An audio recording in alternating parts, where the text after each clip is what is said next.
ጤና ይስጥልኝ የተከበራችሁ ተመልካቾቻችን ለተ ሐሙስ ከአሻም 7 ስፖርታዊ ዘገባዎችን ከሳ ጀምሮ ወደ እናንተ ማስደመጥ እንጀምራለን። ቀዳሚ ወዳደረኩት ዜና አልፋለሁ።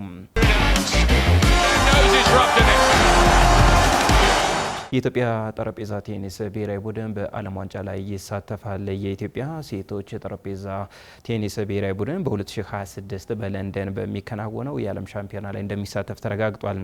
ብሔራዊ ቡድኑ ይህንን ዓለም አቀፍ ተሳትፎ ያገኘው በቀጠናው የጠረጴዛ ቴኒስ ፌዴሬሽን ወክሎ ተሳታፊ መሆኑ ተሰምቷል።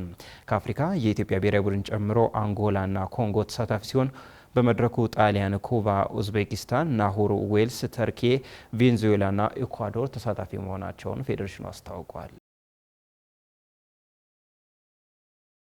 የሊጉ የአራተኛ ሳምንት የዲሲፕሊን ውሳኔ ይፋ ሆኗል። የ2018 የኢትዮጵያ ፕሪሚየር ሊግ አክሲዮን ማህበር የውድድርና ስነስርዓት ኮሚቴ ከዳኞችና ከታዛቢዎች የቀረቡለትን ሪፖርት ከመረመረ በኋላ የቅጣት ውሳኔ ያስተላልፋል። በዚህም ናትናኤል ናሴሮ ከወላይታ ዲቻ፣ ብሩክ አለማየሁ ከፋሲል ከነማ፣ ቢኒያም ላንቃኖ ከሽሬም፣ ፍሬዘር ካሳ ከመቀሌ ሰባ እንደርታ፣ በረከት ሳሙኤል ከሐዋሳ፣ አሸናፊ ፊዳ ከአርባ ምንጭ እያንዳንዳቸው የአንድ ጨዋታ እገዳ ሲጣልባቸው ኢትዮ ኤሌክትሪክ፣ ፋሲል ከነማ፣ ሐዋሳ ከተማና መቀሌ ሰባ እንደርታ ከ5 በላይ ተጫዋቾች የማስጠንቀቂያ ካርድ በመመልከታቸው ክለቦች እያንዳንዳቸው የ5000 ብር ቅጣት እንዲከፍሉ ተወስኖባቸዋል። ኢትዮጵያ ቡና ከኢትዮ ኤሌክትሪክ ባከናወኑ ጨዋታ የክለቡ ደጋፊዎች በአሰልጣኙ ላይ ጥቃት በማድረስ በሚል ክስ ክለቡ ኢትዮጵያ ቡና 25000 ብር እንዲከፍል ተወስኖበታል። በሀገር አቋራጭ ውድድር የአትሌቶች ሽልማት በእጥፍ ማደጉ ተሰምቷል። የኢትዮጵያ አትሌቲክስ ፌዴሬሽን 43ኛውን የጃን ሜዳ ሀገር አቋራጭ ውድድር በልዩና ታላቅ ድምቀት እሁድ ጥቅምት 30 2018 ለማከናወን ከፍተኛ ዝግጅት እያደረገ እንደሚገኝ አስታውቋል። የኢትዮጵያ አትሌቲክስ ፌዴሬሽን ከኢትዮጵያ ኦሎምፒክ ኮሚቴ ጋር በመተባበር ለአሸናፊ አትሌቶች የብር ሽልማት ከዚህ በፊት ከነበረው በእጥፍ ማሳደጉን አስታውቋል። ከብር ሽልማት በተጨማሪ ለአሸናፊ አትሌቶች የስፖርት ትጥቅ ድጋፍ እንደሚደረግ ተሰምቷል። በውድድሩ ላይ የሚያሸንፉ አትሌቶች ኢትዮጵያን ወክለው በአሜሪካ ፍሎሪዳ በሚከናወነው 46ኛ ዓለም ሀገር አቋራጭ ሻምፒዮና ላይ የሚሳተፉ ይሆናል።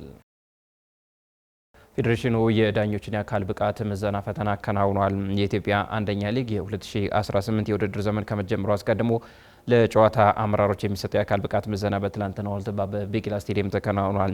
23 ዳኞችና 33 ረዳት ዳኞች በምዘናው ላይ ተሳታፊ ሲሆኑ 18 ዳኞችና 24 ዳኞች ምዘናውን ማለፋቸው ተገልጸዋል። ከምዘና በኋላ በሶራምባ ሆቴል በተሻሻሉ የጨዋታ ሕጎች ዙሪያ የአቅም ማጎልበቻ ስልጠና የተሰጠ ሲሆን በነገው ዕለትም ስልጠናው ቀጥሎ ፍጻሜ እንደሚያገኝ ተሰምቷል።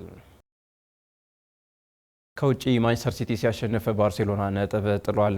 የአውሮፓ ሻምፒየንስ ሊግ የሁለተኛ ቀን ውሎ ትላንት ምሽት በተለያዩ ከተሞች የተከናወነ ሲሆን የማንቸስተር ሲቲና የቦሩሲያ ዶርትመንድ ጨዋታ በማንቸስተር ሲቲ 4-1 አሸናፊነት ተጠናቋል። በሌላ ጨዋታ ክለብ ብሩዥ ጋር የተጫወተው ባርሴሎና 3-0 በሆነ ውጤት ጨዋታውን አጠናቋል። ኢንተር ሚላን ካይራት አልማቲን 2-1 ሲያሸንፍ ኒውካስትል ዩናይትድ አትሌቲክ ቢልባውን 2-0 አሸንፏል። ባየር ሌቨርኩሰን ቤኔፊካን አታላንታ ማርሴን በተመሳሳይ 1-0 ሲያሸንፉ ጋላታሳራይ አያክስን 3-0 በሆነ ውጤት ማሸነፍ ችሏል።